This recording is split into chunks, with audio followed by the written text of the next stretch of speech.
Welcome to another episode of the Popcorn People Podcast. I am your host, Ricky Valera. On today's episode, we are going to be reviewing the Garfield movie for you guys today. As always, joined by my partner in crime, Mr. Don Fisher. How are you, buddy? What's poppin' kernels? Man, look, it's getting close to summer, and every summer, Getting your dad bod ready? right, I get a little sad every year that we have a summer because the kids they start asking those questions like, "Why are you still working?" Like, bro, we don't get off for summer like y'all get off for summer. So everything gets closer, just like I don't even care no more. It's just gonna be hot. I'm gonna want to be in the house. But it was low key miserable when we got to the movie today. yeah, it's too bright and it's hot, and I wear black. And cicadas are too damn fucking loud. Yeah, yeah, cicadas are on Super Saiyan this time around. Like, and I don't know how many we're supposed to get here, but I do know that I saw something about Missouri supposed to get like 3 billion. I think it was Missouri, 3 billion cicadas, and I was like, oh, oh, well, yeah, it was insane. Like it's just there's, but apparently, I remember what is it a few years ago that they were here for a hot minute. Like, but apparently, I was told that they're going to be gone soon. So, which I mean, they realistically don't bother me too much. Like, I'm not scared of them. I know they don't bite or anything. It's just that if you're anywhere close to trees, they're just out here screaming. My entire backyard is nothing but trees. It's like they're on fire. I don't know what it is. I walk outside, it's all you can hear. You cannot even hear. You can even like go outside to hear, look at the sky and enjoy the beautiful weather without just the pulsating, annoying sound. And it's like repetitive over and over again. It's but crazy. Yeah, it's insane. And why isn't there a movie called Brood that deals with cicadas yet? I don't know. Maybe we should call Shudder and make it. Right. I don't know. Maybe we wouldn't work summers if we start making movies. You know what I mean? I don't know. Speaking of miserable, obviously on today's episode, we are going to talk about the Garfield movie. I'm definitely have some thoughts on this movie, and I know Dom does too. It's fresh on our minds, fresher than ever because we had a screening today at 1:00. So let's go ahead and just rip this Band-Aid off and talk the Garfield movie.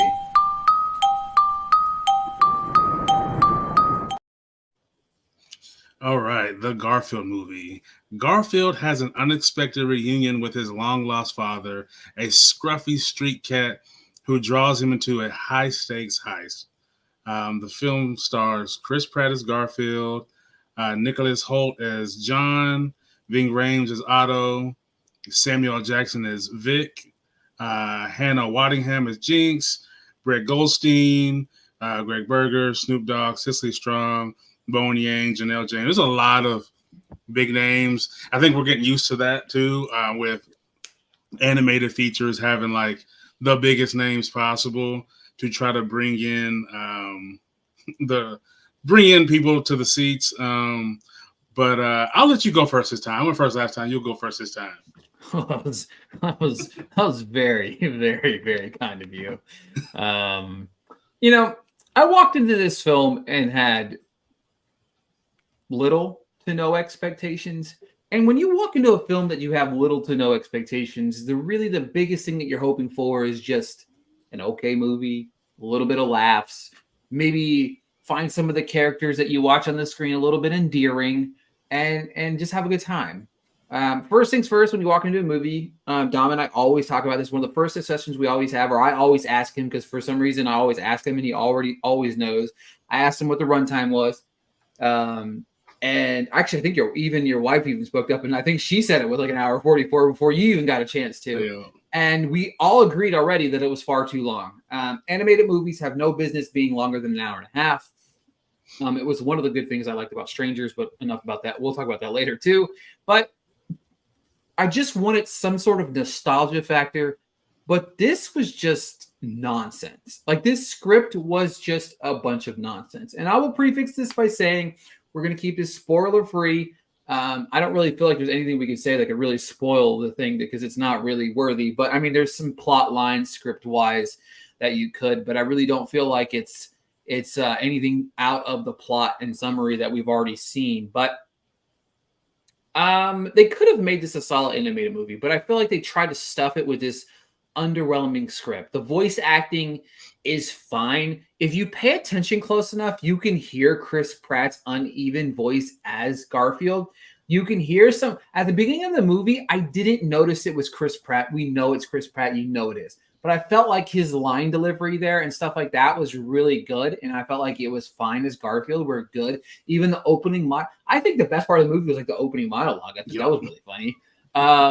But then there's certain parts of the movie where he loses Garfield and becomes Chris Pratt. And maybe that's where some of like some reshoots happen or something like that. Or maybe they had it because you completely lose Garfield and it's like Chris Pratt, which is, it's going to happen. I understand that. But the plot aimlessly wanders down a road that has no sense of purpose or care. Or to be honest with you, for a movie that Garfield is how many years old? Probably hundreds by now, I think. Probably.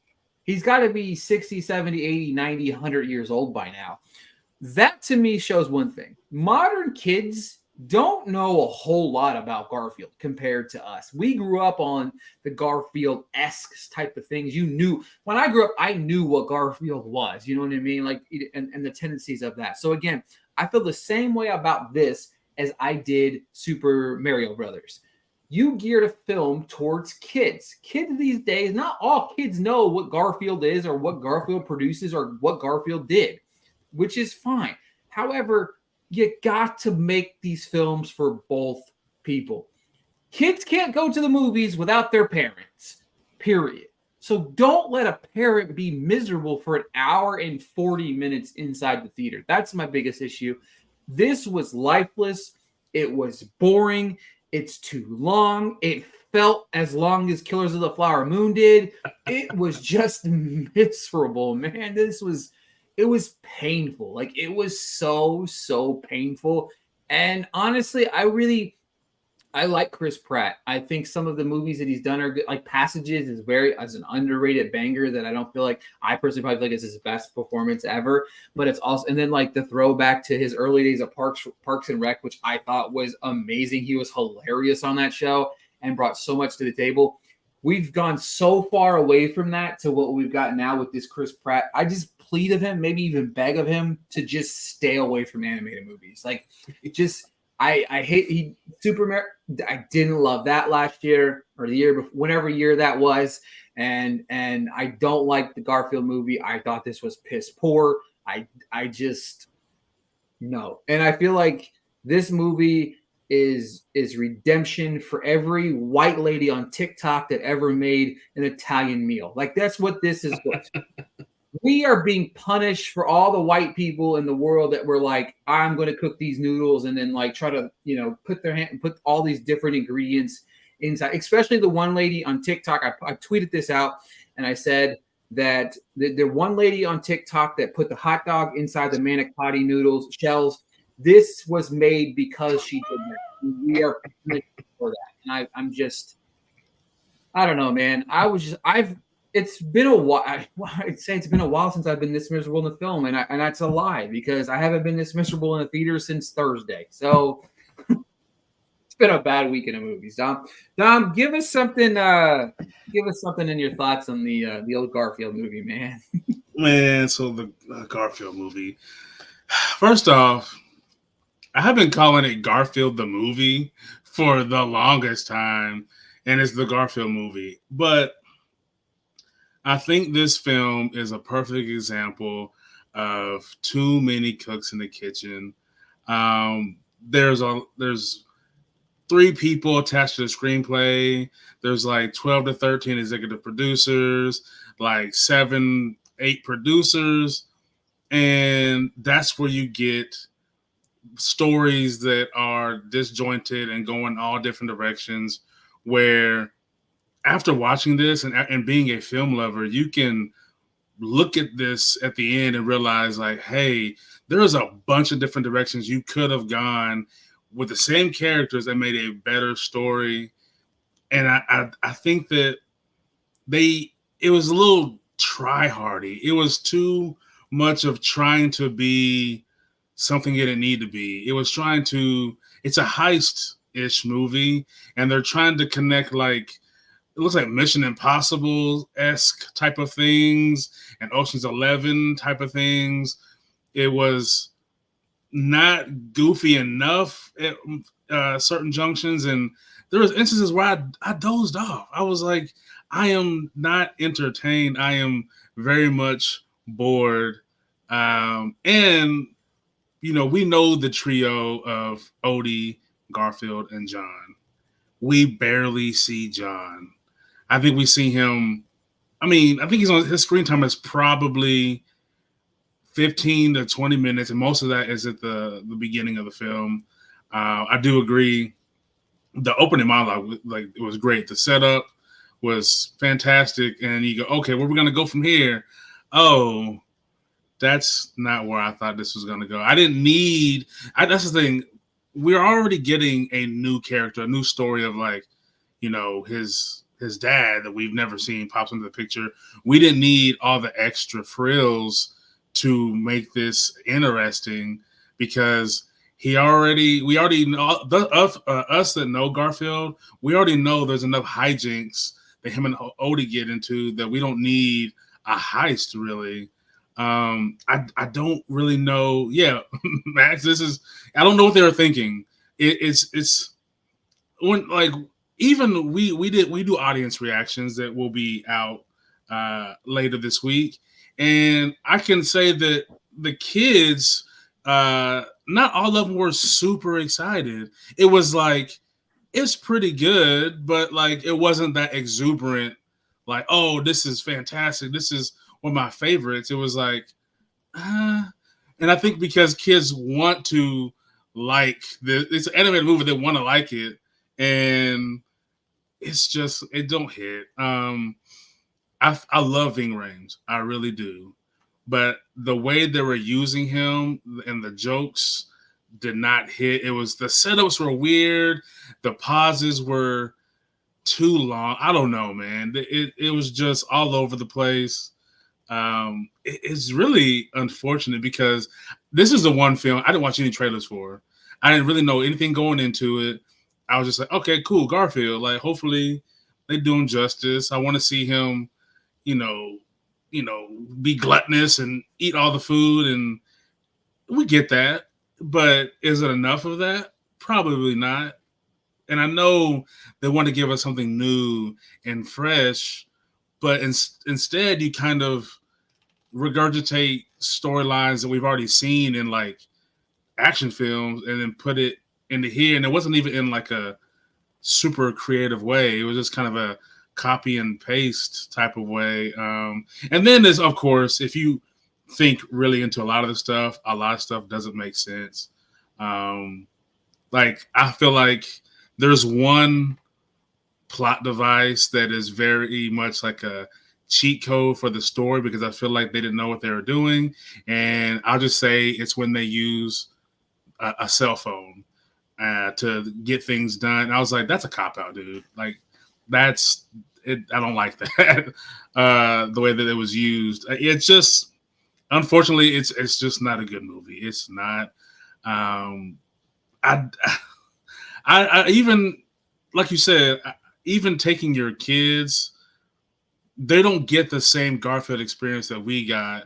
They try to run through it to give you oh, this is who he is, but you don't get the full essence of Garfield for the kids that aren't familiar to go, oh, okay, I can see why our parents like this thing or our siblings like this thing. Yeah, this is gonna be it's forgettable, man. Yeah, it's just not good. I don't know. I tried, and I try to be positive as much as I can. And the kid's gonna pick up the innumerable Tom Brady. What was the point of this? I don't know, man. I still don't understand the point of yeah, they know who Tom Cruise is. No, they don't. No. Honestly, I'll be honest with you. Those probably would have been better if he said Chris Pratt. Right. they at least know Chris Pratt from the Jurassic Park movies. You know what I Right. mean? Like there's Guardians. at least that, or Guardians. You know what I mean? Like you at least have that aspect of things. I don't know. Like it was.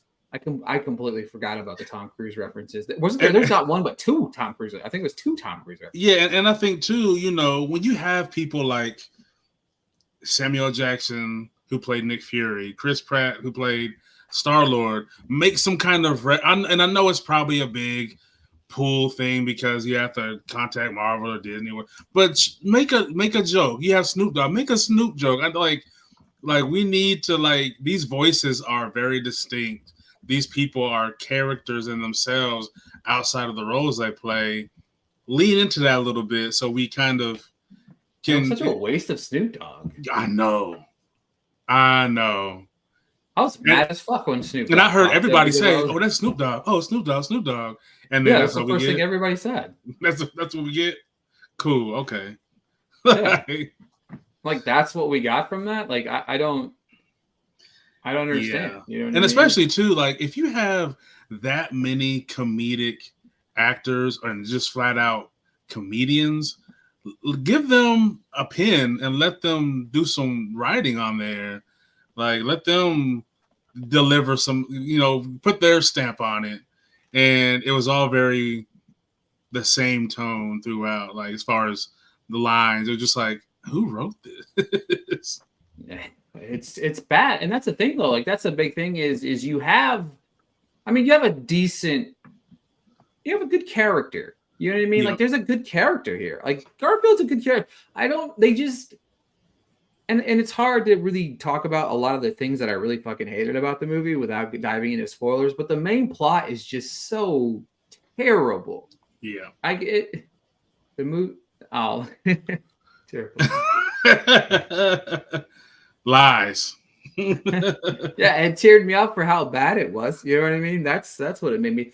But it's just I don't know. And I agree with you. Like, there's just so much going on with this film that is just. I feel like if you really wanted to lean heavily into like an Ocean's 11 style heist movie, lean into it. But when you get to that moment of the heist, it's so bad. Like, yeah, it becomes completely away from it. And then there's a subplot in that plot that's stupid. And then all of it just completely is separated because you build up this story with these characters and none of it makes any sense. It just becomes a convoluted, like it just throw up all together on screen. And I think that you're right with like not knowing that before you said it to me before we got on the air. It was like all these producers, all the writing, like it's like it was probably rewritten and it was written again. It's like, no, this is dog shit. No, this is good. This is good. No, it's all dog shit. You know what I mean? Like it's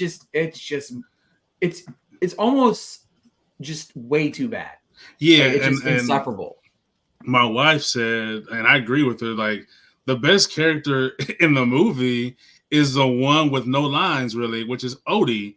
Him playing in the background and doing all these weird things, and which Odie always kind of stole the show a little bit in the cartoon as well. But like he is like the one to watch for because everything else is like they get away from the soul thing that they were setting up. He's being reunited with a father that he doesn't know, and they lost that. Like within 5-10 minutes of them talking about it, it's like, oh, I thought this was going to be this kind of rekindling thing, and there wasn't those moments that really. There was no heartfelt moments to like bring it all together. Go, oh man, like they really get back together. All it felt like was, oh man, we did some stuff together. We cool. All right, bet. Yeah, like it just it didn't make any sense. But all right, let's move on to some other films that we saw over the last couple of days. You saw it, right? Tell us about that. Tell us your thoughts about that. I'm going to see that on Tuesday. So yeah, if you know Ryan Reynolds, John Krasinski, I'll lose the name of the young girl, but I'll call her Judith from The Walking Dead because that's what we know her as. But I mean, so this is the year of imaginary friends. This is the new trend. I've noticed that in 3 different things. This is the new trend. But essentially, we have a film where a young girl has experienced some trauma, and that trauma turns into her having a kind of superpower, and she can see everyone's imaginary friends, and it becomes a mission of hers to overcome her trauma, along with pairing or attempting to pair the imaginary friends with new kids because they all feel purposelessness, and the trailers, the movie seemed a little more upbeat and kind of goofy, and this film was a lot more mature, and I think the tone kind of fits because our main character is 12 going on 13 years old, and that kind of age range is that kind of angsty, trying to figure things out kind of vibe, and I think it kind of fits. But the film is a little more serious, a little more somber as we go through, but it does have its fun moments. The chemistry between the young actress and Ryan Reynolds is really, really good. We get to see Ryan not play Deadpool. He is kind of this grumpy. I don't believe you. He's kind of this grumpy old man kind of character, and you figure out why he's a little upset. Steve Carell, it's Steve Carell. There's something, even just his voice, there's something about Steve Carell that you just want to give him a hug, be his friend, and it explodes through his character Blue. And it's a fun little journey that it hits home it would hit home for a lot of people, whether you're an adult who's refining this magic of I remember when I had an imaginary friend and it was named this and looked like this, and then kids, even if kids that do and the kids that don't, you kind of finding that fun, lighthearted child inside, where we've kind of losing that. We're all kind of getting too adult too quick because of how the world works and phones and things like that. In the movie, it does kind of move kind of like a fable, the way that it starts off and how it's told, and phones and stuff don't come into play at all, even though it's set in today's time. The kid's by himself in the middle of New York City with no supervision and nothing bad happening, so it does kind of feel like a fairy tale in a way. But overall, I mean, it's a surprising movie because of what you get. Now, I did rank it myself a little lower because it wasn't what we were kind of promised, but what we got is really good. Yeah, I'm excited to see it. I think I really have moderate expectations for it. I actually don't really have expectations for it, to be honest with you. I don't really know how to feel about it or what I'm going to feel about it when I see it. I look forward to seeing it on Tuesday. Speaking of movies, I saw The Strangers Chapter 1, and this week was just not it for me for movies. It was abysmal. I mean, it was not, I don't know what I was expecting, but I was really hoping for something fresh and unique and different. We have 3 chapters ready, locked and loaded and ready to go. So I was like, all right, here's a fresh tale. We're going to tie these pieces together. We're going to have a good little time with it. And just ultimately, it felt like a bad horror movie from the 60s or 70s. I'm tired of seeing characters in horror movies do stupid shit. It's old. You know what I mean? It's modern technology because they have cell phones in the film. They talk about modern technology in it. So I would feel like if you have cell phones, maybe in your lifetime, you watch TikTok or heard people complain about how stupid moves are made in horror movies. You know what I mean? It's just dumb things. Let's split up or let me do this instead of that, or let me get a shotgun but not use the shot. It was very bad. Obviously they opened the door for chapter 2, but this was just ultimately terrible. It was very bad. It was a very, very bad weekend for me at the movies, and I'm not very pleased with it because it's just rough. But let's see a few other things. I got one more real quick. Yeah. I did I did. Oh, Evil Does Not Exist. Follow up to Drive My Car. This is okay. So I love Drive My Car, right? And kind of have this flat, like flat toned thriller that felt very real. That you could see how all the pieces move and really the movie feels tangible. And this movie is the same. However, I think it's kind of sold as like a thriller. And this is a film that is for cinephiles. It's for the people like us. It's not for your average moviegoer, average movie fan, because I mean the score is almost absent. It's used very sparingly. The times it's used is beautiful. The shots are beautiful. The opening scene and the closing scene, how they balance each other out is crazy.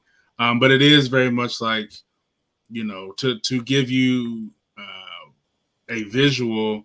There's a instance where a guy is collecting water from a stream and talking to a guy about said water and carrying the water to his car. And it's a good 3 to 4 minute scene. Now, most people are going to be like, why am I watching this? What does this have to do with anything? It just feels like a guy doing some work. See him chopping wood, sawing some wood. He's a handyman. And that is kind of what you get. And there's a beauty in the simplistic of him doing that. But also, if you're looking for like a thriller, you're going to be like, I don't understand. But it's a very human story.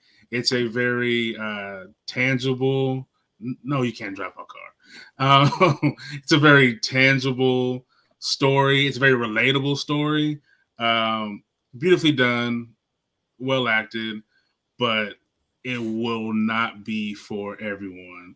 Your average person is gonna like. If you try to show this to somebody, like, oh man, you gotta see this movie, they're gonna be like, well, why'd you waste my time? And because I think this is where the appreciation of film is needed for this type of story. And I think Drive My Car was essentially the same way. Yeah, I totally agree. I definitely agree. I watched Thelma the Unicorn, definitely a cute little movie. I enjoyed that. It's on Netflix, a little animated film. If you're looking for animated film, watch that instead. I did finally watch the Kevin Hart, the Kennedy Center, Mark Twain Prize for American Humor thing. That was really cool. Yeah. I dug that a lot. Nick Cannon was he had me on the floor rolling. It was great. Yeah. It's just that entire thing was hilarious. I thought it was funny. Anything that Kevin Hart's in, and then of course the comedians that you have there with him, it's just comedy gold. I did watch Nikki Glazer's special that dropped on Saturday. It's good. It was good. It could have been better. I feel like she's got the same beats down that she normally does. She really starts hot and gets muddled in the end, or in the middle, and then she kind of drives it home at the end. But I thought it could have been a lot better. Wasn't a big time fan of it. I think that's it though. I think for me the big thing that I started and finished. Well, first off, if Kit is watching or is gonna watch, I watched another episode of Knuckles, maybe 2. I don't like Wade, dude. There's so much Wade, and I was looking at my phone. I got bored with Wade. I don't care about his character. Where's Knuckles at? I don't need no more Wade. Get him off my screen. And I'm struggling to finish because every time I keep watching, I'm like, I don't care, and I turn it off. But I did start and finish them, and oh my god, like the first season, crazy, fresh. Like, where'd you come up with this? I'm pissed off when I'm watching it, but it's so good. And this season 2, same thing. I'm like, how do you keep like coming up with these new ideas that's still rooted in like the Black experience and American culture, and you're playing kind of both sides and giving us this. I mean, still getting fresh creatures or monsters, which is crazy. And I mean, it was so good. That season, Little Marvin dude is fantastic. Like him and Ryan Murphy, Jordan Peele. I'm gonna need some. I need some kind of. Y'all need to do something. If it's a mega series, a mega movie, I don't know. But like this, and the way that I don't want to spoil for nobody, but just you think that the seasons are not connected, and they kind of are. And like, if you haven't watched it, I know I've seen somebody talk about it on Instagram, and they were like, people don't know about it. Watch this fucking show. This show, like, it is so well done. Like, the horror aspects are so well done. Like, just, and this little stuff. It'll just be the way that somebody is smiling, and then the lighting. Dude, golf clap. Because this shit is so fucking good. And my wife came in halfway through. I think like the third episode. I kind of caught her up, and she's like, "This show's so good." I'm like, "I'm trying to tell you." Yeah, if you haven't watched them, please watch it. I think that's the only thing I really have been focused on. I don't know if I'm gonna finish Knuckles, honestly. I'm sorry, everybody that loves it. I just can't deal with the Wade character. Like, he's such like.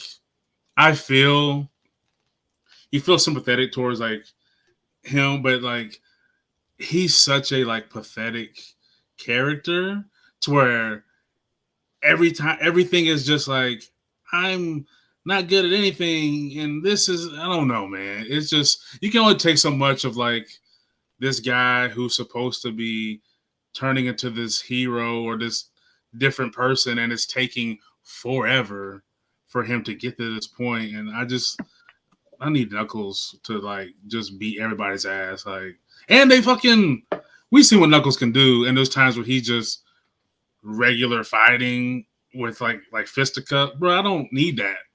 Like, humans can do that. I need you to turn to a big ass flashing red ball and blow everybody's heads up. Like, I don't know what we're doing. Yeah, I'm still optimistic about checking that out. But this week, we're going to go see a movie that we won't be able to talk about for a while, even though I've already seen it and loved it. Bike Riders. We're checking that out on Wednesday. Dom, are you going to Bike Riders? I forgot it there. Yep, that sure is. Yep. I'm excited for that one. Yeah, Bike Riders is on Wednesday. Very, very excited about that. Dom's about to... and then I guess... maybe we need to coordinate and go see Furiosa this week together. Oh, yeah. Yeah. I'm really looking forward to that. Just kidding. All the reviews I've seen about it are like, I don't care that there was no plot. I'm like, that's why I hated the first one.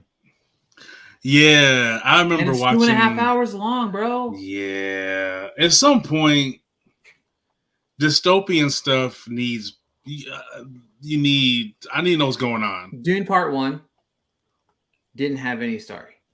I hated it because of that. I love the technical aspects of it. They came back with Dune Part 2 and told an amazing story. Right. They fixed what I didn't like about the original because they were growing a series. I don't know, man. I'm not really looking forward to it, but we'll see. I always go into a movie with an open mind, because the thing about it is everybody's like, oh, well, you just want to hate it. No. I never want to go to a theater and hate a movie, because first off, depending on where the theater is, we're driving 20, 30 minutes out of the way, and then if it's not a screener, if it's a screener, you don't get trailers, which is fine. On the flip side, if it isn't a screener, you're getting trailers. So add 20 minutes to your 20, 25, hell, sometimes 30 minutes to your time. And then you have a movie. So if I'm going to see a 2.5 hour movie, that's about a 3.5 hour trip. Yeah. All the way around. Want it to be worth my time. I want the movie to be worth my fucking time. Okay. Yeah. So sorry if I want to, like a movie. You know what I mean? It's been It's been a rough year for movies, though. Like, it's just not been a great year for film. I've seen 2 great films that have been released. Exhibiting Forgiveness is a movie that I love a lot, but it hasn't been released, right? So because of that, I don't include that into my bunch. But I've seen 2 great films this year, in my opinion, and Dune Part 2 and Civil War. And it's like everything else has been it's good, or it's just been very bad. Like, it's just been very, very bad. So I don't know. That's probably it for this week's episode of the Popcorn People podcast. The Garfield movie comes out on Friday.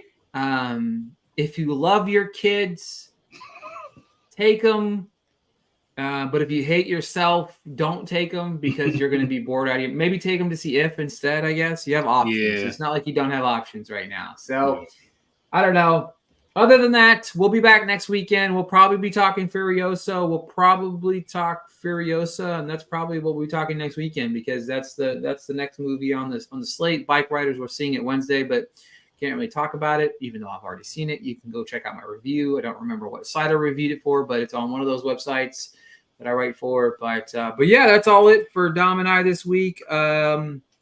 We'll talk to you guys next week. Peace.